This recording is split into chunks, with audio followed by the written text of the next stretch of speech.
ஸ்ரீமதே ராமானுஜாய நமக. ராமானுஜர் திருக்கோளூர் பெண்பிள்ளை சொல்கிற ஒவ்வொரு வாக்கியத்தையும் அக்கறையோடு கேட்டுருக்கார். நடுவில் ஒரு வார்த்தை கூட இன்டர்ஃபியரே பண்ணாமல் கேட்டுருக்கார். 81 வாக்கியம் முடிகிற வரை அமைதியாக அவளது ஞானத்தை அனுபவித்து கேட்டுக்கொண்டிருக்கிறார். அப்படிப்பட்ட திருக்கோளூர் பெண்பிள்ளையோட வாக்கியத்தில் இன்னைக்கு 15வது வாக்கியம். ஏதேனும் என்றேனோ குலசேகர ஆழ்வாரை போலே. ஆழ்வார்களில் குலசேகர ஆழ்வார் ஒரு ராஜா. அவர் மாசி மாதம் புனர்வசு நட்சத்திரத்தில் கௌசுப மணியோட அம்சமாக அவதரித்தார்.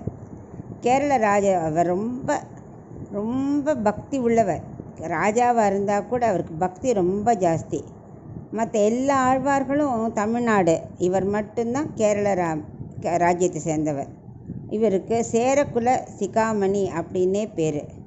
இவர் திருவஞ்சிக்களத்தில் பிறந்து வளர்ந்து ராஜ்ய பரிபாலனம் எல்லாம் பண்ணாலும் அவருக்கு பக்தி ரொம்ப ஜாஸ்தி. எப்படா ஸ்ரீரங்கம் போவோம், எப்போ திருமலையை போய் வெங்கடாஜலபதி சேவிப்போம், அதுலேயே தான் அவருக்கு மைண்டு போயிட்டே இருந்தது. தினம் கண்ணை முழிக்கும் போதெல்லாம் பகவத் சிந்தனையோடு தான் அவர் எழுந்துப்பார். ஸ்ரீரங்கம் கோயிலை பார்த்து சேவிப்பார். இருக்கிற இடத்துலேருந்தே அந்த திசையை பார்த்து, ரங்கா நான் உன்னை எப்போ சேவிக்க வரப்போறேனோ அப்படிம்பார். திருமலை பக்கம் திரும்பி, கோவிந்தா உன்னை சேவிக்க எனக்கு என்றைக்கு பாக்கியம் கிடைக்குமோ அப்படிம்பார். நம்மளும் அதை மாதிரி கண்ணை முழிக்கும்போது மற்ற உலக சிந்தனை திங்க் பண்ணக்கூடாது. ஃபஸ்ட்டு பகவத் சிந்தனையோடு தான் கண்ணை முழிக்கணும். அப்போ அவர் என்ன பண்ணார், பாசுரமெல்லாம் இயற்றார். ஒரு நாள் அவருக்கு சந்தர்ப்பம் கிடைக்கிறது திருமலை சேவிக்கிறதுக்கு.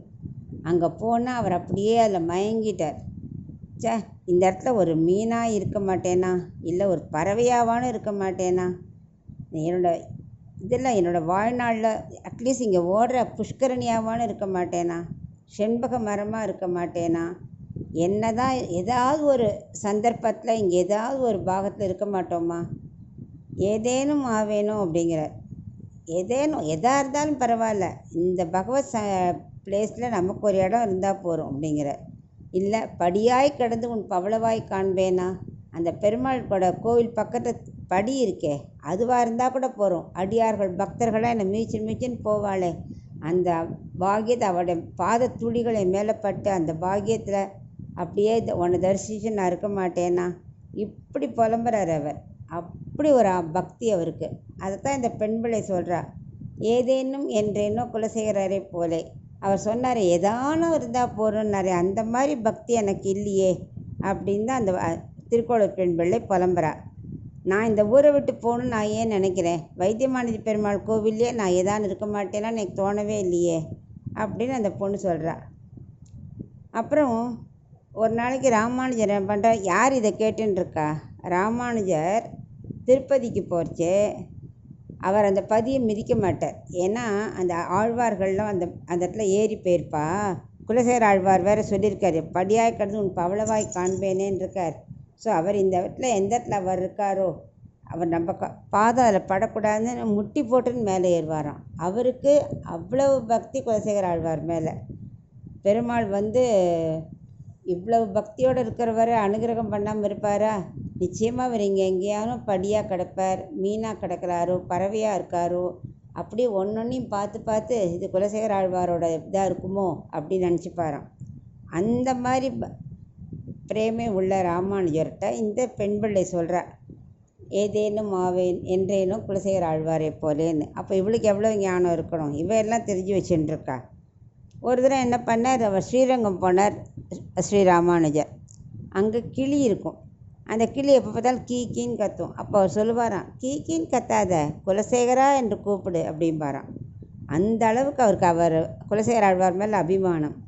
நான் அந்த அளவுக்கு பக்தி பண்ணலையேன்னு அவர் யோசிச்சுன்னு இருக்கா.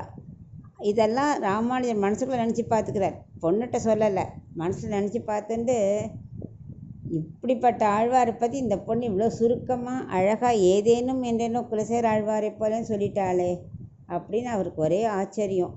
அந்த பக்தி நமக்கும் வரணும். ஏதாவது ஒன்று அந்த கோவிலோட பிராகாரத்துலேயோ உள்ளேயோ நமக்கு ஒரு வழி கிடைக்கணும். அங்கே நம்ம எப்போ பார்த்தாலும் பகவானை சேவிக்கும்படியான பாக்கியம் கிடைக்கணும் அப்படின்னு நம்ம எல்லாரும் வேண்டிக்கணும். அந்த அளவுக்கு பக்தியை வளர்த்துக்கணும். அது இல்லையே தான் இந்த பொண்ணு சொல்கிறது, ஏதேனும் என்றேனும் குலசேகர ஆழ்வாரே போலே அப்படின்னு. இதுலேருந்து நம்ம என்ன தெரிஞ்சுக்கணுன்னா, எப்போவும் பகவத் சிந்தனையோட பகவத் பிரேமையோட ஏதானு ஒன்று உன்னோட சன்னதியில் இருக்கிறதுக்கு எனக்கு அனுகிரகம் பண்ணு. ஒரு பூச்சியாவோ ஒரு பறவையாவோ ஒரு மீனாவோ ஏன் ஒரு செண்பக மரமாவோ இருந்தாலும் பரவாயில்ல, புஷ்கரணியில் இருக்கிறதா ஒரு நாரையாவோ ஏதோ ஒன்று உன்னோட ஸ்தலத்தில் நாங்கள் இருக்கணும்னு வேண்டிக்கணும் பகவான்.